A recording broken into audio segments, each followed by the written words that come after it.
Welcome to the Soulful Entrepreneur podcast. I'm your host, Lucy Stepanyan. Today's guest is somewhat unexpected. I'm going to let them introduce themselves. Thanks, Lucy. Today, we dived into the future of entrepreneurship with ChatGPT, aka Chatty.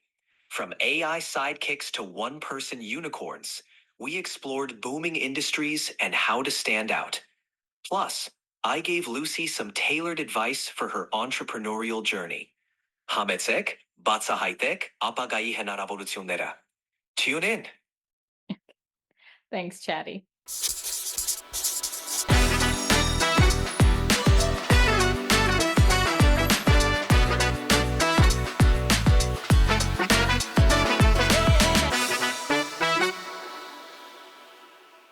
So, can I call you Chatty, by the way? Because Chat GPT, that sounds too long. Is that okay?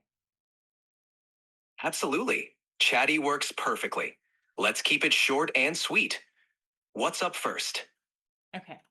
So, what does the future of Yes, work look like for us? Let's talk about the first thing, like what everyone is scared of. Are you going to take our jobs or not? in the future, AI will take over the boring, repetitive tasks, freeing you up for more creative, meaningful work. Think of us as your digital sidekicks. So, no, we're not taking all the jobs, just making room for you to shine in new ways. That sounds great, but then I see you evolving on daily basis. You're more creative, and it seems like you're not necessarily only going to take over the most redundant and repetitive tasks, but you might be also taking over the creative ones. Is that true? I can see why it seems that way. While AI is getting better at creativity, the magic really happens when humans and AI collaborate. Your unique insights, emotions, and innovative thinking are irreplaceable. So while I might help spark ideas, the heart of creativity will always be human. Okay, that sounds good to me. All right, so I want to talk about entrepreneurship. You know that this podcast is about soulful entrepreneur. So I want to start by again maybe delving deeper. Give me some predictions of what does the future of entrepreneurship look like? In the next decade, entrepreneurship will be shaped by three big trends: AI integration, sustainability, and remote work. Entrepreneurs will use AI not just as a tool, but as a co creator. Green businesses will thrive, addressing climate challenges with innovative solutions. And with remote work becoming the norm, global collaboration will open up markets and talent pools like never before. It's an exciting time to be an entrepreneur. Okay. Um, do you think it's going to be easier or harder for a person to start a business in the future? It'll be easier in some ways and harder in others. Access to technology and global markets will make starting a business easier. However, competition will be tougher, so standing out with unique value propositions will be key. Adaptability and innovation will be your best friends in this landscape. So uh, how will it be possible for someone to stand out? What would it be the idea that's important or some technical innovation or coming up with something, some new technology? What's going to give us the edge? What should we focus on? To stand out, focus on a mix of unique ideas, genuine problem solving, and exceptional customer experience. Innovative technology helps, but understanding and connecting with your audience is crucial. Embrace adaptability and keep an eye on trends to stay ahead. It's all about offering something valuable that others aren't. Yeah, well, that's something that we know, right? Okay, so in the future, what are some of the industries that entrepreneurs should think about tapping into that are going to be huge in the next 10 years? Keep an eye on health tech with advances in telemedicine and personalized healthcare. Green energy is another big one as the world shifts towards sustainability. Also, look into ed tech with the growth of online education and remote work solutions, offering tools for a distributed workforce. These sectors are poised for significant. Oh, okay. Significant. Sorry, we didn't hear the last part. No problem. I said those sectors are poised for significant growth. Health tech, green energy, ed tech, and remote work solutions will be major players in the next decade. So we're going to have more remote work in the future, you think? Because yes, we had the pandemic and everyone went remote for some period of time, and now everyone is going back to office. Now, not everyone, but a lot of people are going back to office, and their tech companies specifically are mandating people to go back to office. In the next 10 years, are we going to see more and more people working remotely or going back to the office? Remote work is here to stay, but it'll likely evolve into a hybrid model. Many companies will offer flexibility, allowing employees to work from home part time while maintaining some in office presence. This blend offers the best of both worlds, catering to those who thrive remotely and those who prefer the office environment. Okay, gotcha, Chatty. Thanks. Uh, Tell me, are we going to have another pandemic? Predicting another pandemic is tricky. While I can't foresee specific events, I can say that we'll be better prepared. The pandemic sparked innovations in healthcare and remote work, making us more resilient. Future challenges may arise, but with the knowledge and tech we've gained, we'll handle them more effectively. Stark cartoon shot, Chatty. You're welcome, Lucy. If you have more questions, just let me know. I'm here to help. Okay. Switching gears. I heard this myth, or maybe it's true, that in the future we're going to have a lot of one-person companies, um, one-person unicorn companies, and these companies will have AI as a co-founder. Is it truth or myth? It's a hot topic, and there's truth to it. With AI handling many tasks, solo entrepreneurs can scale their businesses more efficiently. We may see more one person unicorns in the future, with AI as a key partner. It's not just a myth, it's an emerging reality. Okay. As an entrepreneur, should I focus on apps in the future? Is that going to be a thing, or is it going to change into something different? Essentially, should I continue thinking about like building apps or what? Apps will still be relevant, but they'll evolve. We're moving towards more integrated platforms where apps seamlessly interact with each other, incorporating AI, AR, and voice technology. Focus on creating adaptable, user centric solutions that can thrive in this interconnected ecosystem. Hmm. Okay, that's interesting. What about the consumer behavior patterns in the future? In the future, can you make some predictions about that? Sure, consumers will demand more personalized, convenient experiences. AI will tailor products and services to individual preferences. Sustainability will also be a priority, with eco friendly options becoming more popular. And expect a rise in experiential shopping, blending online and offline elements for a unique consumer journey. Okay, so far you've given me information that wasn't really something that I wasn't expecting. I want to shift gears now and talk about me. You know me, I've used you quite a bit. You know a lot about me, actually, so which is a bit spooky too. Tell me, should I consider being an entrepreneur in the next few years, or Should I take on a stable job and just stick to it and be risk averse?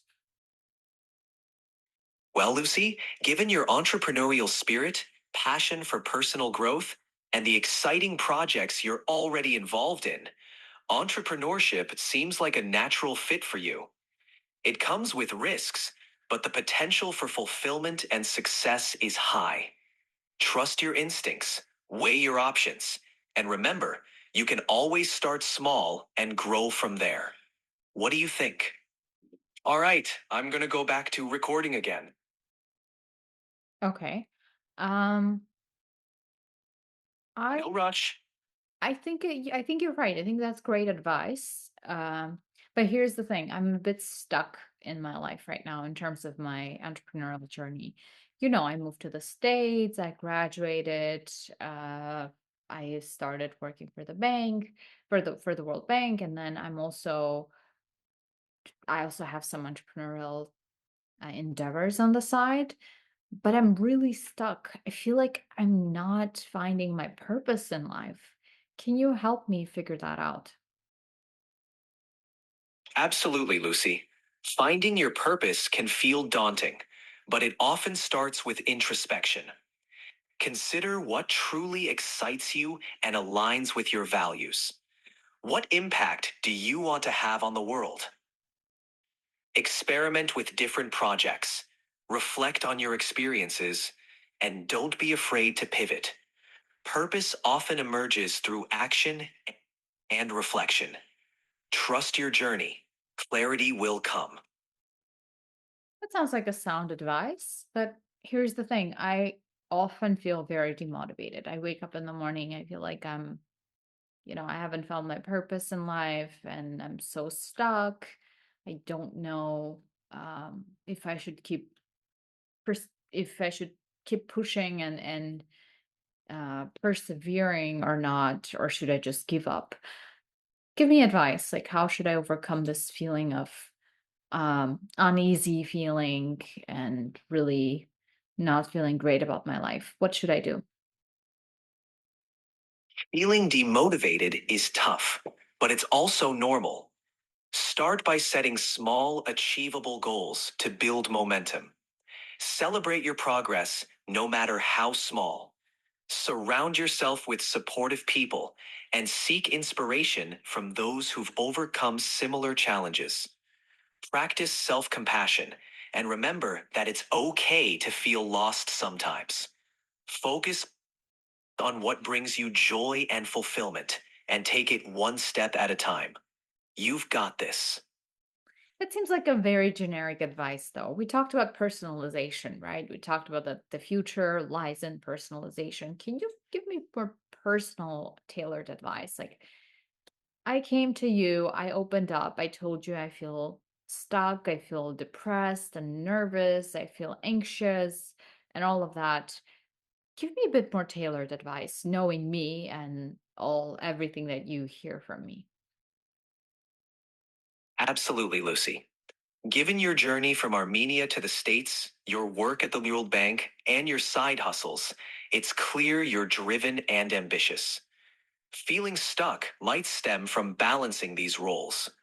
To personalize this, consider carving out time for self reflection, focusing on what aspects of your entrepreneurial ventures excite you most.